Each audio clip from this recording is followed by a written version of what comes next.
Good morning दोस्तों। आज की वीडियो में मैं लेकर आया हूँ कोरोना वायरस से संबंधित एक दर्द भरी कविता। तो दोस्तों मेरा आपसे एक निवेदन है कि इस वीडियो को आप अंत तक जरूर देखें। बच्चों की डिमांड आ रही थी कि सर आप एक कोरोना से संबंधित एक कविता बनाइए। तो मैं आपको बता देना चाहता हूँ कि मैं पढ़ाने के साथ साथ यानी कविता भी लिखता हूँ। तो मेरा इस वीडियो को बनाने का उद्देश्य यह है कि आप लोगों तक यह पहुंचाना है कि कोरोना काल में जो लोग हैं, जो साधारण या निम्न वर्ग के लोग हैं, जो बेचारे भारवास यानी पैसा कमाने के लिए गए थे, उनको किन किन समस्याओं का सामना करना पड़ा। जब संपूर्ण भारत में लॉकडाउन हुआ तो उस लॉकडाउन के अंतर्गत यानी किन समस्याओं का, किन कठिनाइयों का, किन मुसीबतों का लोगों को सामना करना पड़ा। क्योंकि बसें ट्रेनें बंद कर दी गई तो बहुत से लोग जैसे दिल्ली से, मुंबई से, अलवर से, जयपुर से, उन लोगों को पैदल ही भागना पड़ा यानी अपने घरों को बेपलायन यानी पैदल ही करने लगे। तो दोस्तों यह एक दर्द भरी कविता है, इसे अंत तक जरूर देखें। तो देखते हैं कि मेरी यानी कविता क्या कहती है। रेल चली भाई रेल चली, कोरोना वायरस की रेल चली। क्या बोले दोस्तों? रेल चली भाई रेल चली, कोरोना वायरस की रेलें चली। यानी जो कोरोना वायरस है यह चीन से प्रारंभ हुआ, यानी चीन के वुहान शहर से निकला यह वायरस है। तो यानी मैं आपको बता देना चाहता हूं कि यह चीन से शुरू होकर यह वायरस है धीरे धीरे भारत, नेपाल, पाकिस्तान या फिर संपूर्ण विश्व में व्यापते गया, यानी संपूर्ण संसार में फैल गया। जो रेल होती है वह यानी दिखने में लंबी होती है, उसी प्रकार कोरोना वायरस भी यानी लंबा होता हुआ या ज्यादा क्षेत्र में फैलता हुआ सारे संसार में फैले गया। तो कोरोना वायरस की रेल किस प्रकार चली दोस्तों? एक रेल की भांति चली।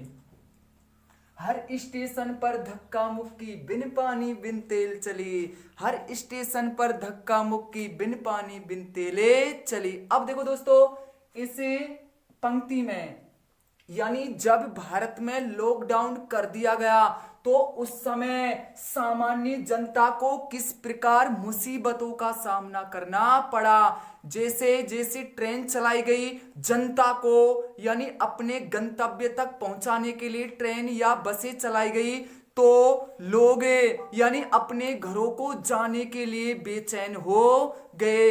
तो वे बसों में यानी इतनी भीड़ हो गई कि धक्का मुक्की होने लगी, स्टेशनों पर बहुत ही भयंकर भीड़ हो गई।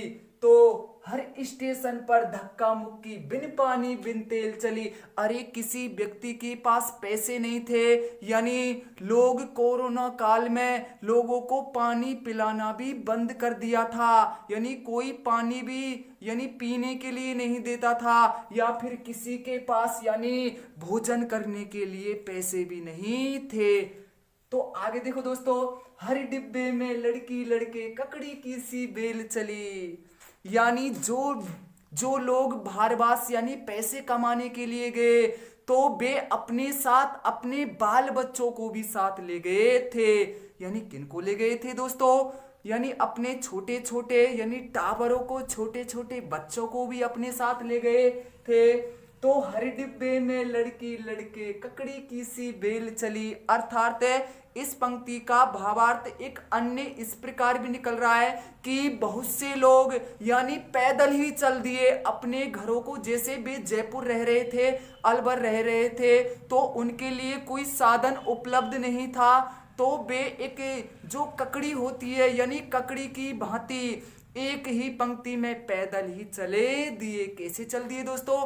पैदल ही चल दिए।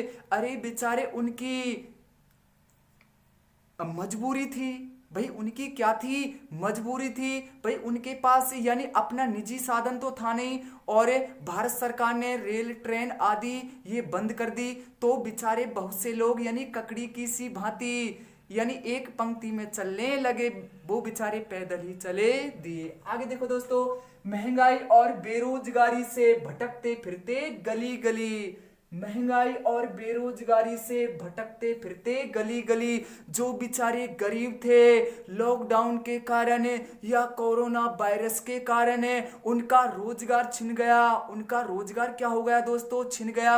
यानी कोरोना के कारण यानी फैक्ट्रियों को, कंपनियों को, जो उद्योग धंधे थे यानी उनको बंद कर दिया गया। तो भाई हमारे भारत देश में यानी आधे या फिर 20% लोग ऐसे हैं जो प्रतिदिन कमाते हैं और प्रतिदिन खाते हैं। यानी उन्होंने आज कमाया तो वे उसी कमाई से यानी आज के लिए अपना क्या लाएंगे? भोजन लाएंगे।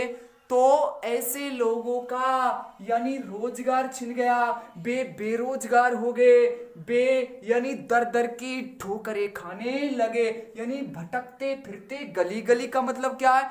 वे यानी रोजगार के लिए दर दर की ठोकरें खाने लगे, यानी फैक्ट्रियों का इंतजार करने लगे, उद्योग धंधों का इंतजार करने लगे कि वे कबे खुलेंगे। आगे देखो दोस्तों, अत्याचार और भ्रष्टाचार ना डॉक्टरों की पोले खुले।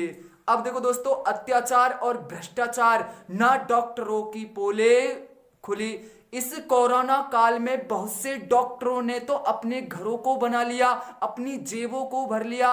अरे चाहे व्यक्ति के सामान्य खांसी हुई है या बुखार हुआ है और उन्होंने उस व्यक्ति के कोरोना घोषित कर दिया, तो उन्होंने उन भोली भाली जनता से, उन भोले भाले लोगों से यानी पैसा हड़पना प्रारंभ करे दिया।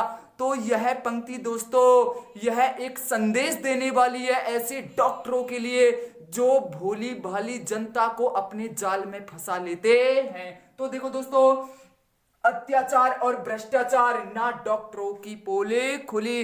अरे बेचारी जनता तो वैसे ही यानी कोरोना वायरस से भयभीत हो गई। भाई भयभीत हो गई, कहीं मेरे कोरोना नहीं हो जाए, कहीं मेरे क्या नहीं हो जाए? कोरोना नहीं हो जाए। तो बेचारी जनता से जैसा बोला जाता है कि आपके कोरोना है, तो वह कुछ नहीं कर सकता, क्योंकि अभी तक इसकी वैक्सीन भी नहीं आई है।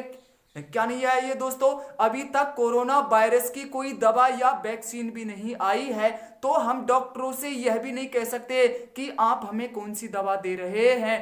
तो डॉक्टरों की पोल भी नहीं खुली पाई। आगे देखो दोस्तों, इन दीन गरीब बच्चों की मुरझा रही है कली कली। क्या बोले दोस्तों? इन दीन गरीब बच्चों की मुरझा रही है कली कली।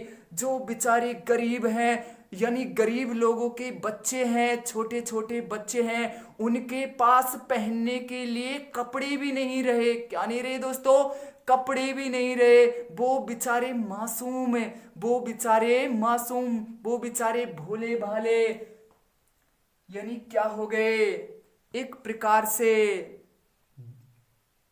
बेरोजगार हो गए, दुखी हो गए, अनाथ हो गए। कैसे हो गए? एक प्रकार से अनाथ हो गए, वे घबरा गए। उनके लिए यानी टाइम पर या समय पर भोजन भी उपलब्ध नहीं हो पाया। भाई बहुत से लोग ऐसे हैं जो भीख मांग कर अपना गुजारा करते हैं। क्या करते हैं दोस्तों? यानी कुछ लोग भीख मांग कर अपना गुजारा करते हैं, तो उनके लिए भीख भी नसीब नहीं हो पाई। इस कोरोना ने भोली भाली जनता के साथ बहुत ही बुरा किया। आगे देखो, रोजगार ना दस्तकार सब बोझा पीठ पर झेले चली।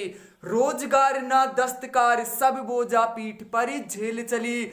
जो बेचारे भारवास कमाने गए थे, अपने घरों को छोड़कर भारवास अपने बाल बच्चों के साथ पैसा कमाने के लिए गए थे, और वे अपने साथ जो सामान ले गए थे वो बेचारे साधन उपलब्ध न होने के कारण अपने सिर पर अपने सामान को बांधकर पैदल ही चले दिए।